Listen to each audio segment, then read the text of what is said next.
दोस्तों, शादीशुदा लोगों के लिए एक बहुत बड़ी सीख देने वाली कहानी है।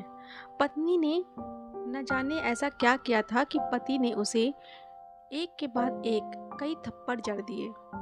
हमेशा हर सिचुएशन को शांति से हैंडल करने वाली पत्नी भी इस बार अशांत हो उठी और चप्पल निकालकर अपने पति पर दे फेंका। चप्पल पति के बालों को छूते हुए निकल गई।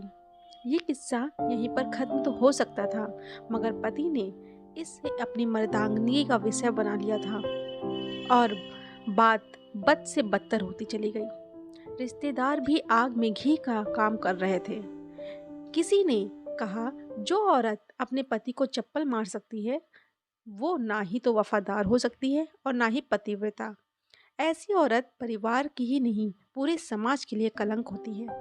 बीवी का पक्ष लेने वाले पीछे कहाँ रहने वाले थे। किसी ने कहा, 21वीं सदी में जो स्त्री पर हाथ उठाता है, मारपीट करता है, उन्हें तो जेल ही भेज देना चाहिए। तो कोई कहता, जरूर उसको कोई और पसंद आ गई होगी, इसलिए अब पत्नी से मारपीट करने लगा है। बात कोर्ट तक पहुंच गई। दोनों पक्षों ने एक दूसरे के खिलाफ केस फाइल कर दिया। पति ने चरित्रहीन होने का तो पत्नी ने दहेज के होने का और शारीरिक उत्पीड़न का आरोप लगाया। वर्षों से अधिक समय के लिए केस चला था। इन 2 वर्षों के दौरान दोनों पति पत्नी अलग अलग रह रहे थे। इन 2 वर्षों के दौरान दोनों पक्षों के समर्थकों की संख्या भी कम हो गई थी। पहले जहां दोनों पक्षों के समर्थकों का समूह होता था, अब गिने चुने लोग ही रह गए थे। पति और पत्नी दोनों ही आर्थिक स्थिति से भी इस समय नीचे गिर चुकी थी। जिन्हें वो अपना शुभ दिन तक समझ रहे थे, पैसों की बात आते ही उन्होंने भी अपना पलड़ा झाड़ लिया था। अगर कोई देने को राजी भी होता तो उसके बदले मोटे ब्याज की शर्त पर। आखिरकार वही हुआ जो सब चाहते थे, डाइवोर्स। हर कोई खुश था, दोनों पक्षों के रिश्तेदार, उनके माता पिता और दोनों के वकील। लेकिन 5 साल की सुखद शादी और एक सुंदर बेटी होने के बाद मिले इस डाइवोर्स से पत्नी मूक थी और पति शांत। शायद ये एक इत्तेफाक ही था कि इस खुशी को मनाने के लिए दोनों पक्ष के लोग एक ही चाय की टपरी पर बैठकर आमने सामने बैठकर चाय पी रहे थे। इत्तेफाक इसलिए क्योंकि ज्यादातर लोग एक दूसरे के विरोध पक्ष को सपोर्ट कर रहे थे। वे एक दूसरे को अच्छे से जानते भी नहीं थे। पति पत्नी भी इन सभी से दूर एक दूसरे के सामने मेज पर बैठे थे। पति ने पत्नी से कहा, अब तो तुम खुश हो गई, तुम्हारी मन की जो बात पूरी हो गई है, मुबारक हो। तुम भी तो आज जीत गई हो, मुझसे तलाक तो तुम्हें भी मिल गया है। Congratulation to you too. पति ने कहा, तलाक को तुम जीत का प्रतीक समझते हो? पत्नी ने पूछा। पति चुप रहा। थोड़ी देर की शांति के बाद पति ने कहा, मुझे तुम्हें 5 लाख रुपए अभी और हर महीने 8 हजार देने का आदेश है। अभी मेरे पास पैसे नहीं हैं, इसलिए हमारा मतलब मेरा जो सिटी में फ्लैट है उसे तुम्हारे नाम कर देता हूँ। पत्नी बोली, लेकिन उस फ्लैट की कीमत तो 18 लाख है।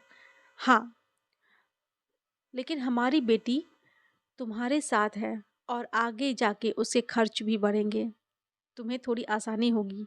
पत्नी ने कहा पति ने कहा, नहीं नहीं, मुझे सिर्फ 5 लाख ही देना, और तुम हर महीने 8 हजार तो देने वाले हो, मैं मैनेज कर लूँगी। अगर 5 लाख नहीं नहीं है तब भी कोई बात नहीं। पत्नी बोली। दोनों फिर शांत हो गए।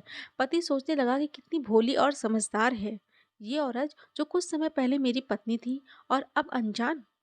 ये वही है जो कम से कम खर्चों में घर चलाती थी और पैसे बचाकर मेरे जन्मदिन और बर्थडे पर हमेशा मेरे लिए नए कपड़े खरीद कर लाती थी। कभी बीमार भी हो जाती थी तो पैसे बचाने के लिए मुझे मालूम ना होने देती थी और घरेलू खर्चों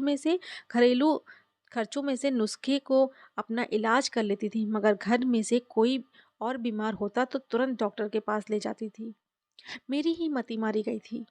मैं ही अपनी झूठी मर्दानगी के चक्कर में इतनी बड़ी गलती कर बैठा। पत्नी के दिमाग में भी उथल पुथल चल रही थी। अभी भी वैसा का वैसा ही है। पहले भी खुद से ज़्यादा हमारे बारे में सोचता है था और अब भी वही कर रहा है। ये वही आदमी है जो मुझे एक्सीडेंट से बचाने के लिए खुद मोटरसाइकिल के आगे कूद पड़ा था और अपनी उंगली तोड़वा बैठा था। पता नहीं कौन सी मनहूस घड़ी थी जिससे मैं इस पे झगड़ा कर बैठी। पति ने मौन तोड़ते हुए पूछा, अब तुम्हारे कमर का दर्द कैसा है? ज़्यादा तकलीफ तो नहीं होती? पत्नी हल्का सा मुस्कुराई, अभी भी होती है। अब तो पेट में क्रैम्प भी उठते हैं। वो तो होगा ही। योगा और कसरत भी तो नहीं करती हो। अब किसी गायनाकोलॉजिस्ट को ज़रूर दिखा देना, पति ने कहा। तुम बताओ, तुम्हारा अस्थमा कैसा है अब?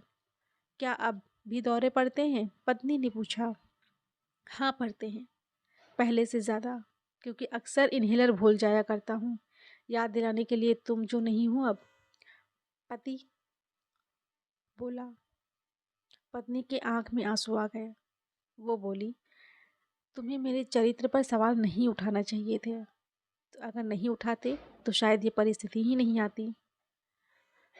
हाँ, मैं जानता हूँ, तुम बहुत अच्छी हो। मुझसे ही गलती हो गई थी, बहुत बड़ी गलती। मैं लोगों के बहकावे में आ गया। पति बोला, तुमने वो बोला दहेज के लिए जो मुझ पे इल्ज़ाम लगाया, वो भी गलत था और इस बात का पछतावा मुझे भी है, पत्नी ने कहा। पति कुछ कहना चाह रहा था लेकिन हिचकिचा रहा था। पत्नी ने पूछा, कुछ कहना चाहते हो? वो बोला, क्या सब पहले जैसा नहीं हो सकता? क्या मतलब? पत्नी बोली, मतलब कि हम फिर से एक पहले की तरह एक जैसे नहीं रह सकते, पति पत्नी बनकर, सच्चे दोस्त बनकर? क्या हम नहीं रह सकते? पति बोला, पर ये डाइवोर्स के पेपर पेपर दिखाते हुए पत्नी ने कहा, फाड़ देते हैं। पति ने अपने हाथ अपने पास रखे हुए डाइवोर्स के पेपर फाड़ते हुए कहा।